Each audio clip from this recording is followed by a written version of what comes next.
Today is 6 days out. We have got our last leg day. We're pretty much going to do all the volume as normal, but I'm going to train about 3 reps in reserve. If I don't keep my volume at least a little bit there, then I'll probably just go quite flat. And it's very important that my lower body stays nice and full, because as much as figure is belly balanced, the girls do have very large legs. So that is what the plan of attack is. We're going to crack on. I'll go through the session.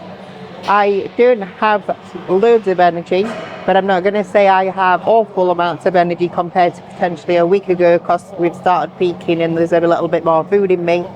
But we're 6 days out, so, you know, those feels, sleep's not the best, everything else is feeling okay. So I'm just excited to crack on with the session, because legs is my favourite. Even if I'm in prep, off season, whatever it is, it just brings me so much happiness. So I'm going to crack on. Hello guys, as you can see, I am not Meg, I am Kuba. Meg's session for today. She is actually going to run a tiny bit less volume. But what we are going to do is scale back on her intensity just a little bit. The plan of action will be normal. She's got the hamstring curls to do, as usual. Then we'll do the leg extension, then the leg press, glute drive, and glute press. There will be no other work apart from that. The only adjustment to the session now is literally shaving off 1 set, and then she will be doing literally probably 3 reps away from failure. And this is where I am going to have to actively tell her to stop, because knowing Meg, she will not stop. The whole purpose of that is to drop even more fatigue, make sure there's no inflammation, but still quality stimulus. Now, from a fatigue standpoint, we are pretty much 4 days into the peaking process now. We have already managed to drop a substantial amount of fatigue. This is day 5 now, of higher food, less expenditure. So she's already feeling fresher. So the volume doesn't actually need to be pulled back that much in this instance, because the fatigue is already dropped. So in this instance, all we are doing is lowering the proximity to failure so that she's not creating too much damage on the muscle, and we are able to actually keep her fresh going to the show without driving any inflammation, and just still keeping quality stimulus there. She stays nice and full, round, with not too much damage, but still making sure that we are giving them reason for the muscle to hang about and stay there. So I'm just going to make some notes here for her to make sure she doesn't do it or doesn't overdo it. So overall, there's a reduction of 2 sets across the session. And apart from that, just a reduction in intensity. So game time. So just 3 sets of blind leg curl and everything else the same. So the lying leg curl, 3 sets, no single leg curl at the end. I didn't have it anyway. No, but I'm just saying 3 sets, but then everything else, 3 sets away from failure, but I want a 15% reduction in actual load as well. Okay. So. I understand, it's okay. No, I know, but is this your session going to be here, yeah? Yeah. Right. So, yeah.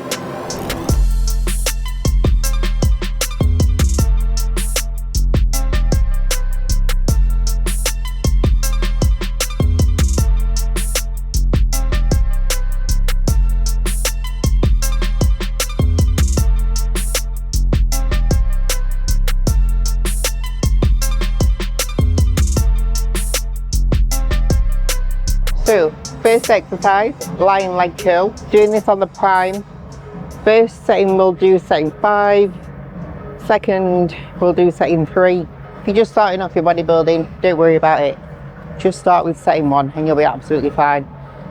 But here, I'm trying to make sure that I keep my kneecaps facing towards the floor, toes facing towards the floor. The more neutral my legs can stay, the more chance I have of being able to keep tension fully into my hamstring. If my toes turn out, my knees turn out, my hips lift, I use momentum, I'll not be using my hamstrings, which I want to, I'll just be using momentum. And fair enough, you might get a little bit of stimulus into your hamstring. If you are genetic elite, you'll probably girl your hamstrings like that. If you're not, you'll not. So imagine if someone who was super genetic elite did it absolutely perfectly, and how great their hamstrings could be. And then The next most important thing to building big hamstrings is intensity. So don't watch the end of my sets today, just watch my other videos instead. Today's about staying fresh.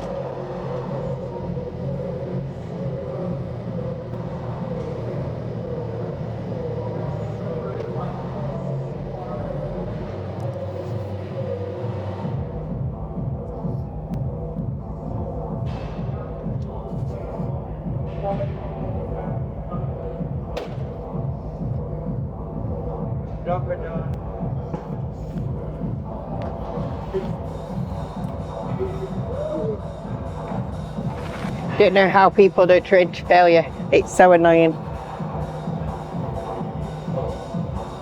Gotta be done though. All in the sake of the look, eh? Still logging these because this will be our reference points as well for the future. So stuff like that always needs to be kept up top of you. If you're not logging. So I log everything.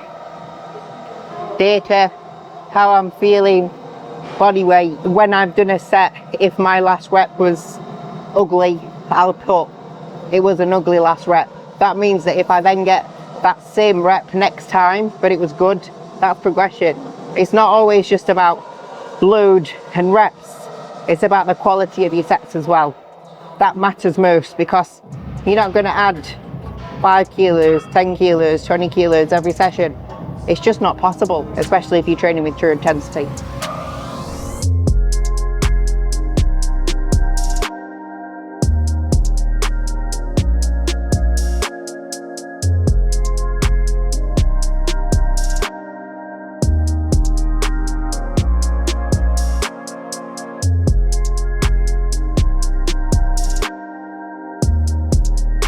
So this is my intro workout, well, one half. I have spoke about it a lot, but I have my carbs throughout my session, my MPS, so my protein saving, EIAs for most people. MPS is trained by European Nutrition. Please use Meg 10 if you want to get money off. I will have that halfway through my session so that I have my protein saving halfway from my last meal to my next meal. So I'll usually have it around my hip thrust time. I'm having a bad time with my pens today. I keep carbs in my intro workout throughout the entirety of my prep, and Joe's just asked that question. I do that with all my clients, especially, well, natty or assisted, but if you're a natty and you want to withhold performance, keeping a bit of carbohydrates intro workout and around your workout is going to be so good for your training. If you can keep your training optimal, you have more chance of keeping muscle. We have a really great natural bodybuilder coach in this gym, AJ. He does that with all his clients, and the results that they get are phenomenal. All the results that my natural clients get for their level where they're at, it's phenomenal. The way in which they're able to retain their performance is phenomenal for their level. So carbs into your workout are good if you can afford it. Otherwise, just stick to base foods.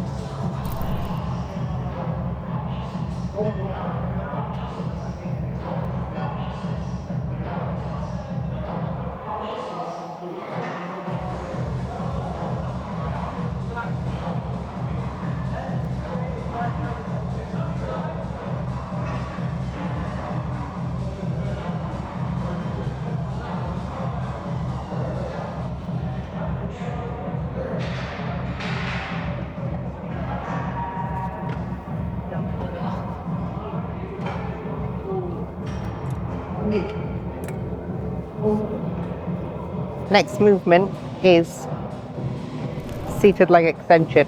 I use my hard body wrist straps. These are the leather, I think they're called like the premium straps. They've also got the hard grips, which are literally like the little things that you just scoot on rather than strapping them around. I'm using the lifting straps today. please use my code MEG if you want to get money off. I use them to strap in because I can't hold myself in with the weight that I usually use, and just so that I can get as much out of my quads as possible so my hips aren't shifting, I use my wrist straps. But again, just like the leg curl, I want to keep my knees neutral, so you almost look, I almost feel like, sorry, that my toes are facing towards each other. They aren't, they're always facing towards the ceiling, but it just keeps tension all in the quads. You want to make sure there's a solid pause at the top and bottom to make it as hard as possible. Why make something easier when everything's supposed to be hard? The harder, the better, the more muscle mass.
So next exercise is the leg press.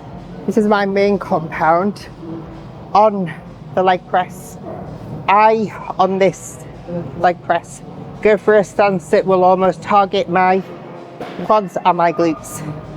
Because of the angle of the leg press and the way in which it's very heavy at the bottom, if I go super deep and have my feet really, really low, I get really bad pains in my knees just because of my injuries. That's why I use the gym leg press on the other session to be able to get really good knee flexion. So I pretty much get my whole leg here. Obviously I'm working a higher rep range because I'm not trying to train to failure, but as you can still tell, this set was very taxing. I always time before my exercises so that I don't go too quickly. If I go too quickly, I won't have a good set. And it's super important, regardless of whether it's peak week or not, that I have a good set.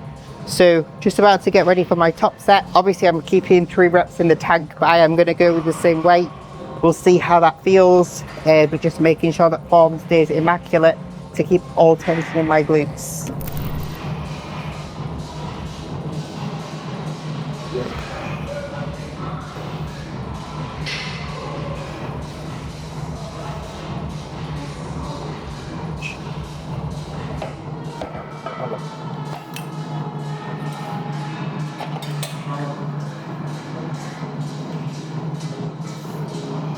So halfway through my session, I'm having my MPS max. My protein saving, 25 grams. I'm going to sip on it nicely whilst I'm doing my hip thrusts before we move on to the next couple of exercises.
So second to last exercise is the glute press through. I used to hate this movement, I'm not going to lie, but I actually find it one of my most favourite glute exercises. I think most people, I used to treat it more like a kickback.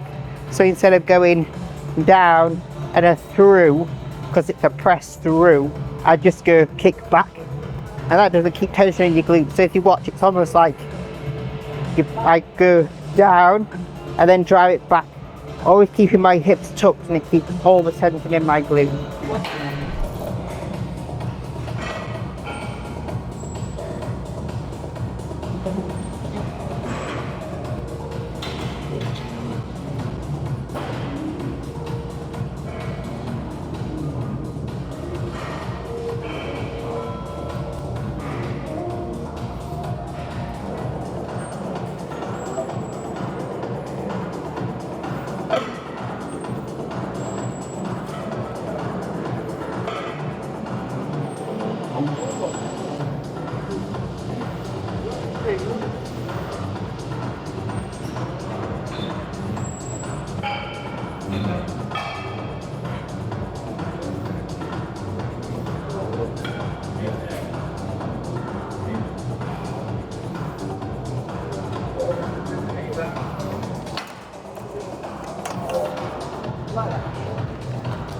So that is the end of my session. Happy with it with the last session prior to flying off to Vegas, which is in the morning. We're obviously going to film every day so that you can see the lead up to the show with the peak, foods, daily routine, meet the Olympians, standing on the Olympia stage. Hasn't quite hit yet, so maybe when I walk through the doors of the Olympia and see the sign, it will. But for now, just a normal competition, head down, keep on moving forwards and keep on smashing every day. Please like, share, subscribe, all that fun stuff, and see you again soon.